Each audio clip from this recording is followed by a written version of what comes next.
In this video, I'm going to show you how to make a secure loop and an unsecured loop.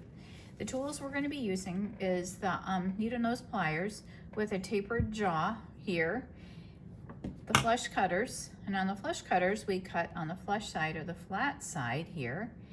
If we cut on the valley side or the indented area here, what we would have is we would have a pinched off wire, and we don't want that. Also, the round nose pliers. Round nose pliers are what we're going to use to make our loop. Also, we're going to need a head pin, which has a little ball at the end of it, and the beads we're going to be using. So we're going to start off with an unsecured loop. Just going to start off by taking my head pin and just scooping up the first bead, scooping up my focal bead, or just putting that on. There we go. And a third bead, we're going to be putting that one on. Okay, so now for this unsecured loop, what we're going to do is we're going to take the very tip of our needle nose pliers and we're going to bend that at 45-degree angle. And I want you to note how I am just a little bit away from the bead, so I'm not right top on it because I need to allow space for the pliers in order to turn this. So, and that even might come out just a titch more. Make sure that when you do this, all of your beads are down at the bottom, okay? And then you're just going to take this, and what I do is I use my thumb against the beads, and I just press that into a 45-degree angle. There we go. That's that. So I can go ahead and let up on that. Now, I know through experience that this wire here is going to be just way too long for a loop. So I want to say I'm going to be trimming this down to around, let's just use our handy dandy ruler here. And I would say probably a centimeter would be good enough. So I'm going to come in just actually a little bit more than a centimeter. I would say maybe about 13 millimeters is what we're looking at here. Okay, so we're going at about 13 millimeters and we're going to cut. Again, the flush side is towards the piece.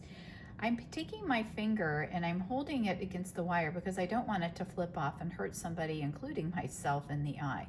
I would recommend using safety glasses anytime that you're cutting wire. Okay, so I'm going to cut. My finger is on the end there, like that, and it's going to cut and it's going to retain that piece, and then I can drop it. All right, now what I can do is I can take my round nose pliers and I'm gonna come out just a little bit more. Okay, I'm gonna take my round nose pliers and I'm going to put it at the end of this wire here, at the very end, and I'm going to rotate that wire. So I'm holding it here at the end. See how I have that pinched? Okay, so if I let go, you should not be able to feel any wire. If you're feeling wire, you're gonna get a fish hook.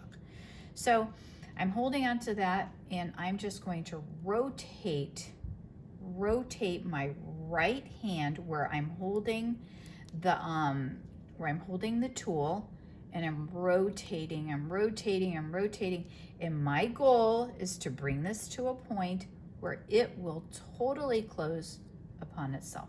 There we go. There we have it. That is a secured loop. Now, you might look at that and say, oh, but Susan, yeah, it's not sitting right. It really isn't sitting right. So what we can do is come back with our flat nose pliers and just hold on to it and just bring it up so that it gets to a point where it does look like it is nice and ready to go. So there we go. We have an unsecured loop. Now let's go ahead and do the secured loop. It's very much similar to the unsecured loop, but the only difference is, let me show you that, is that what we're going to do is we're going to give ourselves just ever so slightly a little extra room there between the bead and the needle nose pliers. And I'm going to, again, bend that at a 45-degree angle. There we go.